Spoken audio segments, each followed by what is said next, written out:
اچانک انسان کا دل کسی چیز پہ آ جاتا ہے، یہ انسانی فطرت ہے، تو اس پہ پکڑ نہیں ہے۔ صوفیہ کہتے ہیں کہ تمہارا دل اتنا صاف ہو کہ تمہارے دل میں یہ بات بھی نہ آئے، غنا تمہیں نصیب ہو جائے، لیکن اس کے باوجود ہم بشر ہیں، کمزور ہیں،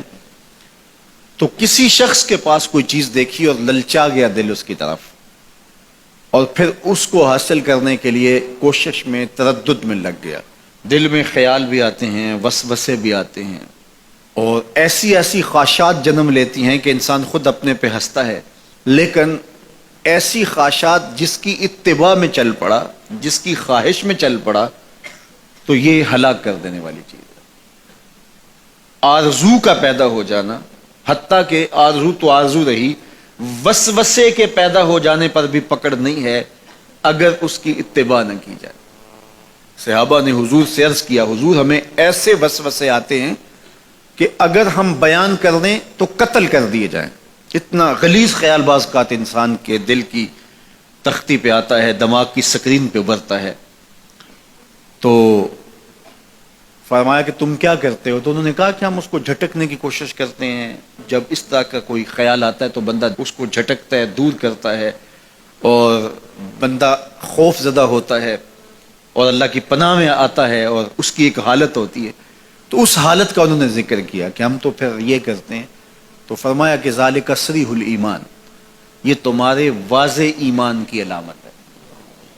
کہ اس وسوسے کے بعد جو تمہاری طبیعت میں بے چینی اور بیزاری پیدا ہوئی، اور اس کو دھکیلنے کے لیے، اس کو خیال سے ہٹانے کے لیے، اس کو تصورات سے دور کرنے کے لیے جو تم نے کوشش کی، یہ تمہارا ایمان تھا جو کھڑا ہوا، اور تم اس سے بچنے کی کوشش کرتے ہو، تو یہ تمہارے ایمان کی علامت ہے۔ تو خالی وسوسہ اگر کتنا ہی غلیظ کیوں نہ ہو، اگر اس وسوسے کو خیال کا حصہ بنا کے اس سوچ کو لذت کا سبب نہ بنا لیا جائے، حتیٰ کہ غیر محرم کے اوپر آپ کی نظر پڑ گئی، تو فرمایا النظرۃ الاولی لک والثانیۃ علیک، جو پہلی نظر تجھے حاصل ہوئی تو وہ تیرے لیے ہے، لیکن اگر تو نے نظر کا تتبع کیا اور پھر تیری نظر نے دوبارہ پیچھا کیا تو وہ تیرے اوپر وبال بن جائے گی۔ تو خواہش کا، وسوسے کا، اور کسی ایسی چیز کا دل اور دماغ کی سکرین پہ ابھرنا اور خیال پیدا ہو جانا، یہ کوئی بات نہیں ہے۔ انسانی زندگی کے اندر کتنے ہزار خیالات جو ہے وہ انسان کے دماغ میں جو ہے وہ پیدا ہوتے ہیں، اور پیدا ہو کر کے مٹتے ہیں، پھر نئے پیدا ہوتے ہیں۔ کبھی بھی انسان کا دماغ خالی نہیں رہتا، ہر وقت سوچتا ہے۔ آپ اگر یہ طے کر لیں کہ میں کچھ نہیں سوچنا، تو یہ سوچ رہے ہوں گے کہ میں کچھ نہیں سوچنا۔ یہ کبھی ہو نہیں سکتا کہ آپ کا دماغ ہو اور اس کے اندر جو ہے وہ کوئی خیال نہ چل رہا ہو، ہزاروں لاکھوں خیالات کا ایک ہجوم گزرتا ہے۔ تو انسان کا دل، دماغ اس طرح بھاگتا ہے۔ آپ اچھے لوگوں میں رہیں گے تو خیالات پاکیزہ ہوں گے۔ دیکھیے، آپ گندگی کے ڈھیر سے گزر رہے ہوں گے تو خیالات اسی طرح کے ہوں گے نا، اور اگر پھولوں کی روش سے گزر رہے ہوں گے، صحن چمن سے گزر رہے ہیں تو خیال اس طرح کے ہوں گے نا۔ آپ جو ہے وہ کسی بازار سے گزر رہے ہوں گے